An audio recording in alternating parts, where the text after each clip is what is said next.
Hello, this is Gene.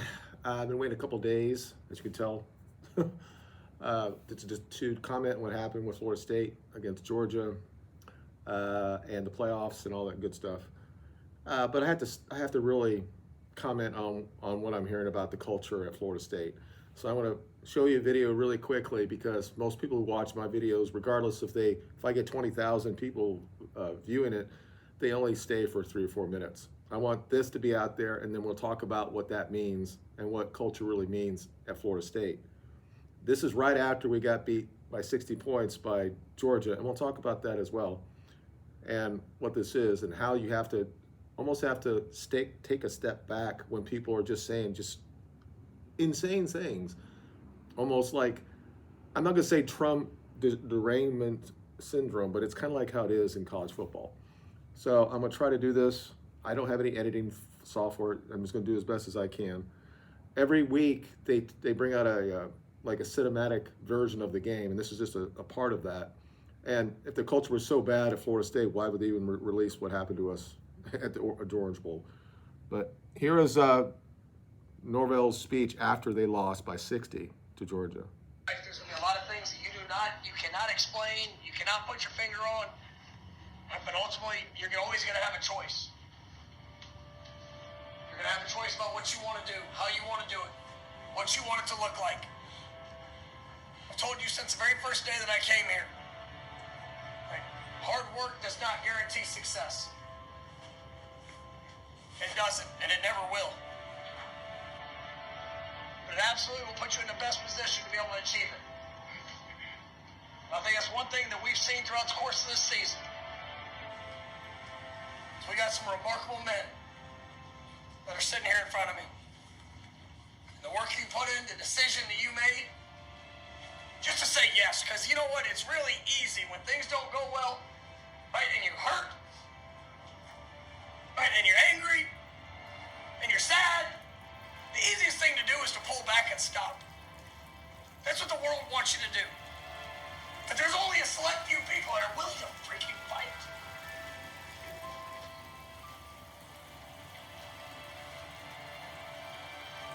And I am grateful for you. I'm grateful for what you've done. I'm grateful for who you are. You deserve better than that. So I apologize to you. For you guys that are playing your last game,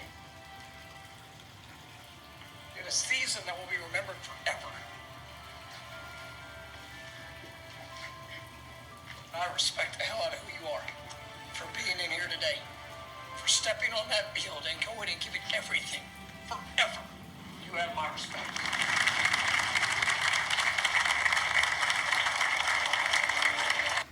Because in life, there's going to be a lot of things that you do. We've heard for a while by people with huge amount of influence, followers, pundits, saying that the culture is wrong at Florida State. I'm going to turn over this thing right here. It's pretty cold here in northern Alabama, so the freeze protection on my pool went on. So when that does that, my spa loses all this water. So I just wanted filled it up. So let me turn this off, and we'll talk about this. Well, I think this is a very salient point when we talk about young men, what they strive to do, and then when things are taken away from them. When pundits who are 50 years old like myself, which I'm not, but if I had that platform to sit there and claim that these guys quit against Georgia, and I'm like, I'll get into it. There are other people who've talked about this. If you like looking at Florida State stuff, there's a small channel out there. It's got like 15,000 subscribers. His name is Double Flies and No Slaw.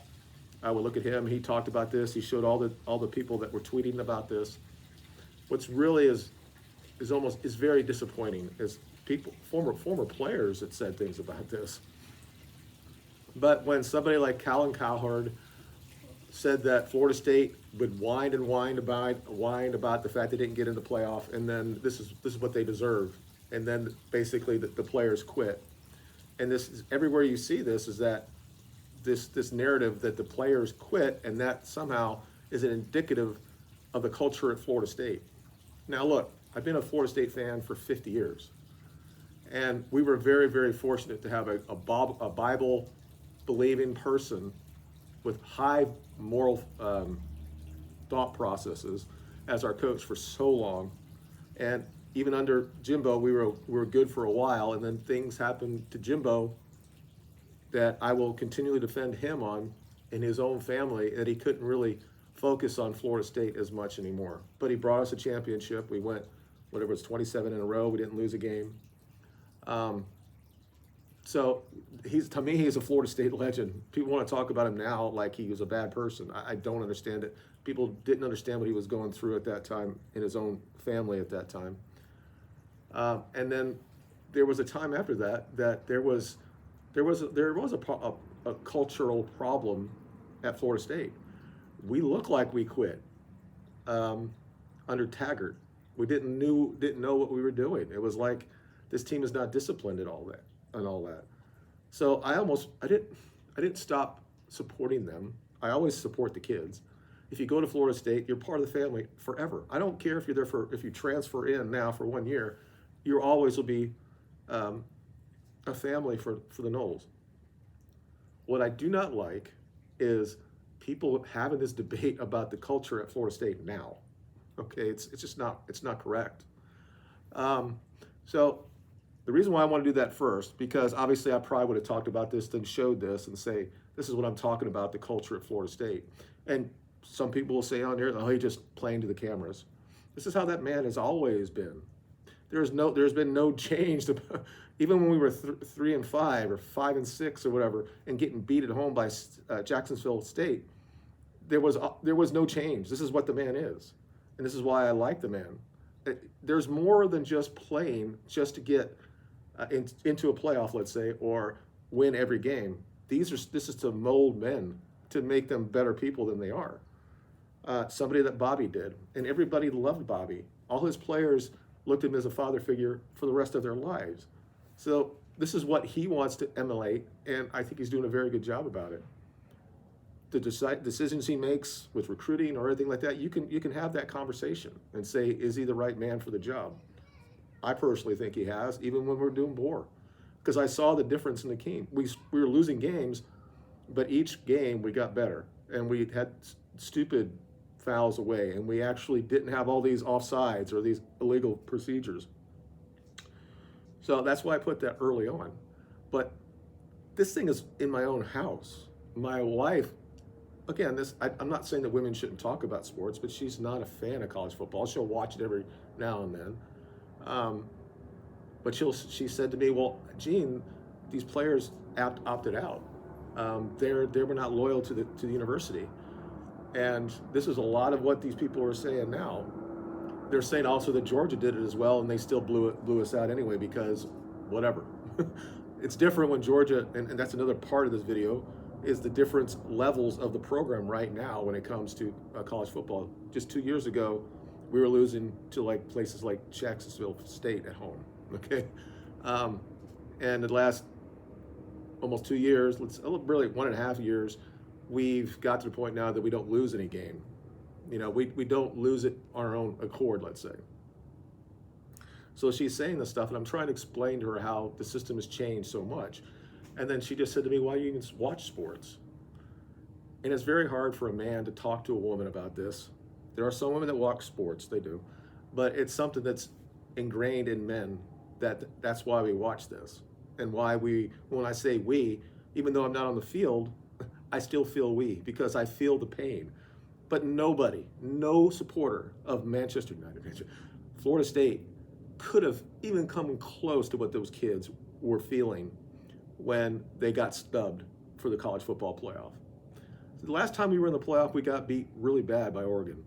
It was a close game at half, but we basically gave the game away. And nobody will go back and look at that. They'll just say we got blown out. But they won't look at what happened in the game. And there's this narrative now that started a while ago, before all this happened, before the season happened. Maybe I'll find the video and I'll post it and in the comments. But there's a one about when Kurt Hurspry said shit about Florida State. And this was after we won our championship. And I think it was as we're going to get into the playoffs. And then he said that the culture at Florida State was bad, that the players there they think they're better than everything else. Now, there's a good possibility after winning 27 games and only showing up in the third and fourth quarter that we were very arrogant, let's say. We were pricks, anything like that. And that's all fine. But when a guy who works at ESPN that's sitting there with his boys and they had this thing in the back, like a back scene type of thing, and he says this, and to think that 8 or 9 years later that he still doesn't have that same type of disdain for Florida State, and then we see what he did before Travis got hurt, basically saying that we shouldn't be in there. It's all out there. Everybody understands this. Anybody that actually looks at this understands it. And then after we get destroyed by Georgia, everybody comes out and says, well, not everybody, but a lot of people said that the committee was correct because they think this is the same team that won 13-0. Or in the mind of the playoff committee, really, we're only a team being 11-0 because without Travis, we were not the same team. So whatever. So all this comes out. Yeah, I don't care if it's the Gators come out saying it, some of the Canes come out saying it, because that's our rival. They're going to do that. I would never have done this if Miami was in the same position. I would have never done this if Florida was in the same position. I would have advocated for them to be in the playoff. There'd be no doubt. And I hate both of them. No, actually, I respect Miami, even though they cheated all the fucking time to get all their things. But I always liked watching them. I liked the fact that they were the bad boys of college football. I like that. So, and I have Miami stuff in my house. I have an old place that's worth jackets. It's probably worth $400 or $500. So I've always respected. I never respected Florida, and because to me, growing up in the state of Florida, Miami was never even thought of in the 70s. It was us and Florida State, and we weren't really that good. Neither one of us were. We're just mid, 15, 20 ranked type teams. And then when Bobby got there, it kind of changed for a while. So I said in my videos that I thought there's this resentment to Florida State, I guess from the older guys, because we were so dominant, although we didn't win that many championships. And maybe what happened in 2013 with Jameis, and they're still putting that against us, or maybe with what happened with Warwick and the getting sneakers. I was like, I don't know what the issue is. But then I saw that video from Kurt Herbstreit and what he said about Florida State, and I'm like, oh, well, do you think even though he's this God-fearing Christian person, that he thinks that it's okay what he's saying now? And now they're all taking the victim. They want to be a victim. So it's just it's disappointing when people have huge platforms like Colin Cowherd or Herbstreit, or somebody says something that is about the culture at Florida State, and then but basically what you're doing is you're saying the kids didn't try. And I'm like, we had 55 guys on the sidelines against Georgia. It wasn't the coach. I mean, I'm not the coach of Georgia, but he came out after the game and said what happened yesterday or after the game was wrong. That team has a good program. They shouldn't be dealing with this, and there's something wrong with the bowl issue. I would hope that this guy who's won 2 championships in a row, probably still had the best team in all of college football, people would actually listen to that, because they clearly listen to Saban all the damn time, and Saban shouldn't have got in the playoff. So here I am, trying to get rid of the trolls, trying to understand and explain to my wife, but she still said, well, they weren't loyal to the team. And I'm like, I said, you've never played sport. They did everything that they were told they were supposed to do, and then they have this theater, and they have them sitting there, and then they say they're not in it. And then you're like, fuck, I did all this stuff. I didn't get the surgery on my legs or whatever like that. I went through pain, all this shit, and I was going to do it one more time or 2 more times to try to win a championship. And then you take it away from us. And people say, Gene, it's the generation now. They're going to quit anyway. And I'm like, those guys didn't quit for those 13 games. They came out. The defense won the ACC championship for us. They went in there and said, "We're going to win. We're going to win it for us." So now I looked at those 2 games yesterday, and I'm going to be 100% true about this. I said, if we'd have been third and Washington would have been second, and we'd have played in Sugar Bowl, I think Washington probably beats us by 2 touchdowns, because I think they have the player that we'd have a hard problem dealing with, unless we played like we did against Louisville. If we could get to him before he actually could do anything about it. I watched Washington all year. They had problems with their defense, but they got guys back, and now they have a decent defense enough. And I thought they would easily beat Texas. And then they did stupid shit in that game. They should have won that game for 2 or 3 touchdowns, but they didn't. But they won, right? So they're playing Michigan. And there are a lot of Florida State fans saying the committee got it wrong. And I don't think that the committee is going to think that way. They're going to think that they had 2 competitive games and they did their job. Okay. The idea that we could not have went up and played against Michigan, who has a high school offense, to think that we maybe wouldn't score. It might have been 7-0, or I mean, seriously, maybe that's not what they wanted. But I think if Tate wanted to actually play, if we had a whole month to prepare and we had more guys back, I think we'd been fine. I really do. I don't think that those players that Michigan or Alabama could have stopped our wide receivers and our run game. I just don't think they could have. So, but I'm not going to talk about that. I want to talk about what I've heard, and trying to just get this narrative away from saying that those kids quit. Those guys who make the decisions that didn't want to play in that game, those are individual decisions that you make. This is not the NCAA from 30 years ago when the bowls meant a whole lot of things. It's not like that. And it's been this way for at least 10 years. The guys out of games. I guess if we didn't get blown out by 60, maybe this would not be a big issue.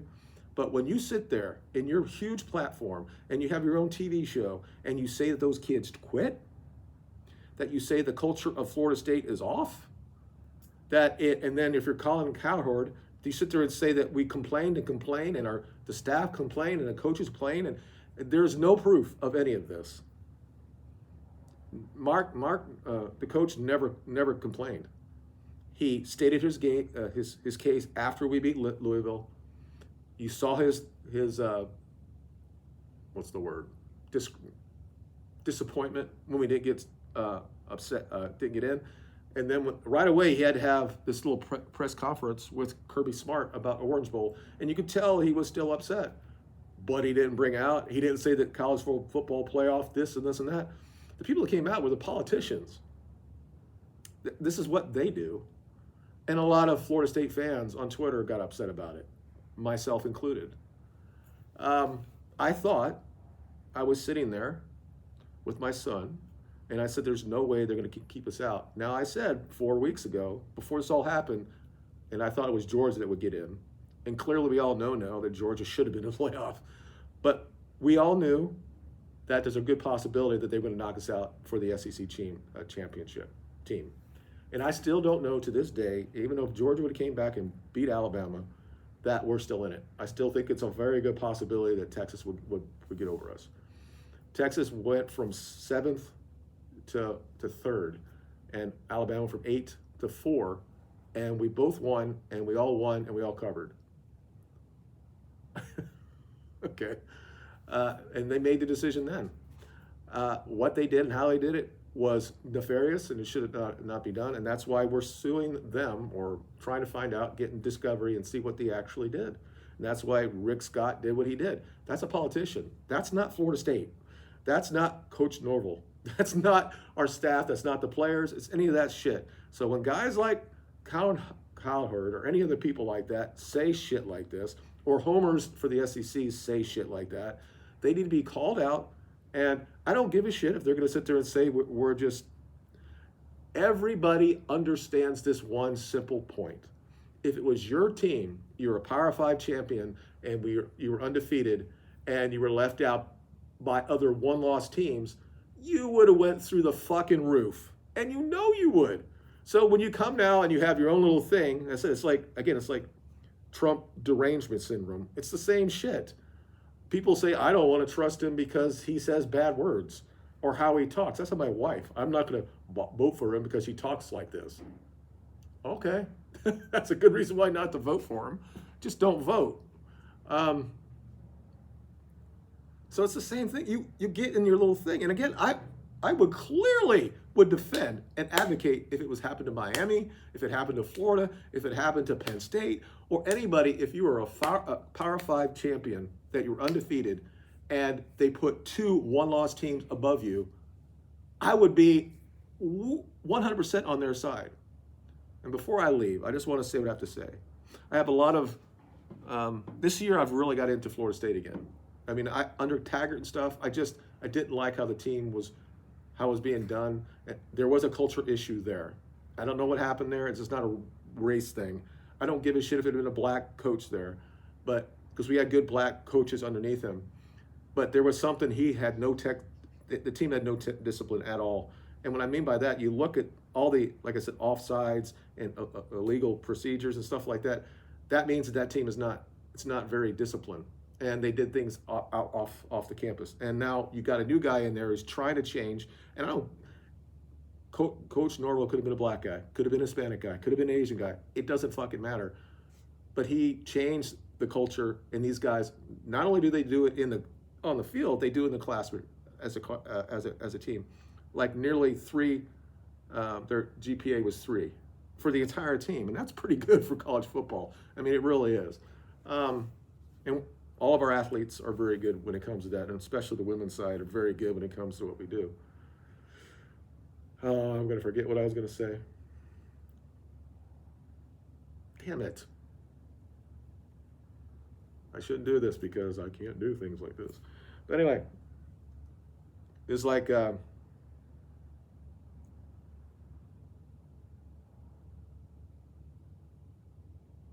don't know what I was going to say.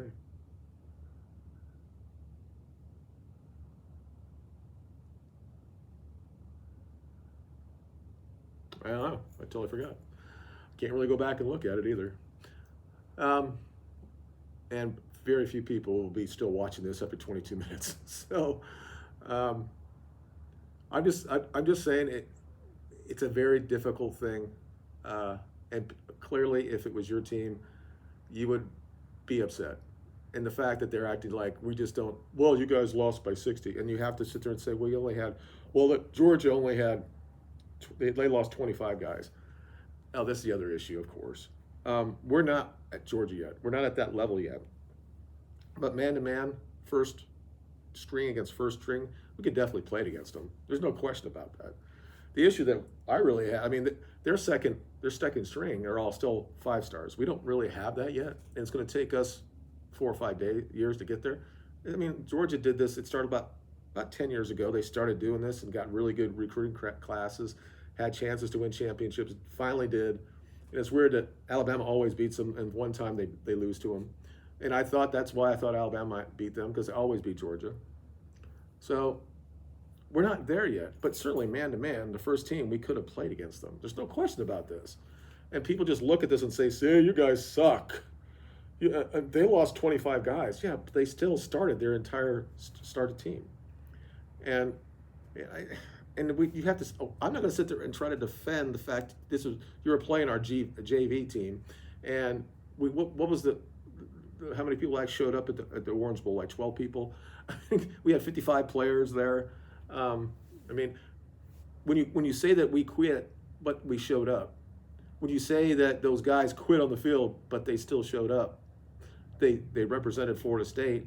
You saw what Coach Norvell said. He apologized to the team because it's his fault. It's his team. So when they go bad or they play bad, it's on him. So I just wish, again, this is almost like a political thing. I just wish people would just be more honest about their take about shit like this. Just because there were people that were upset about it, fans or politicians or anything like that, that is not a record. It is not reflective to what the players did. It's not what the coaches did. We didn't push any of this. He could have went crazy out there. I mean, Staben's done it before. He could have said, he could just went on when this happened, when they showed on us not getting there, he could have got up and looked right at the camera and said, that's all bullshit. He could have, but he didn't, because that's not Mike Norvell. So I'm 100% behind that coach. And I know that our culture is just about as best of any place in the country. You can't, it's not the same thing. Georgia had to prove a point because they lost to Alabama. They had to prove a point to their fan base, to themselves, that they're still the best teams in the country. We didn't have to prove anything. We won 13 games. So you can't all of a sudden think you're going to take kids and just change it around and get their motivation totally different because you told them all along you do this for 13-0, you're going to be in the playoff, and it doesn't happen. And then you expect them in 3 weeks that they have to just get over that and then give everything again to get a bowl of fucking oranges. I mean, come on, man. I don't like it. I don't like that we went out there. I said that possibly we should have boycotted it. There's nothing. We were in such a no-win situation and everything. They made sure that the team that they were going to match us against would be the team that had, if they lost all their first team, they're still going to have a good team out there. We're not Georgia, okay? And then you could say that, yeah, that means that you shouldn't be in the top 4. Fine. I'm just saying, man-to-man, on the first team, we could play against them because we showed this. We have not lost to an SEC team in the regular season for 3 years. And Georgia has had decent games against Florida. I mean, the idea that we couldn't have, and we deserved it. And the college football committee got it right. Okay. You can believe all that. And now we know that those two teams that lost during the season had this thing in their DNA to lose. And they fucking lost in the playoff. And we saw the worst quarterback performance in the college football playoff from the guy from Florida or from Alabama. As I said, and I think that's what I was going to talk about, I live in northern Alabama. The guy, a lot of these forums that I'm on, they said, a couple guys live in Alabama, says, I've been dealing with it. These guys have been saying that we should be out and all this shit. And I'm like, I have not met any Alabama fan up here saying that we didn't get screwed. Now, again, I'm a big dude. I'm 6'3", 210. Sometimes they don't look very nice. I mean, I give you the look. I'm not saying I would beat anybody up, but again, I don't think people are going to come up to me and say shit to me like this. And I wear my colors everywhere, especially after this happened. I got my flag out front. You know, I'm going to celebrate what we did this year because I bought back into the team and to the culture that we have. So they come up to me and they tell me this stuff. And then I said, we have this conversation. I said, you do realize that this is the worst Alabama I've seen probably in about 15 years. And they proved it. And again, Michigan's not that good either. They aren't.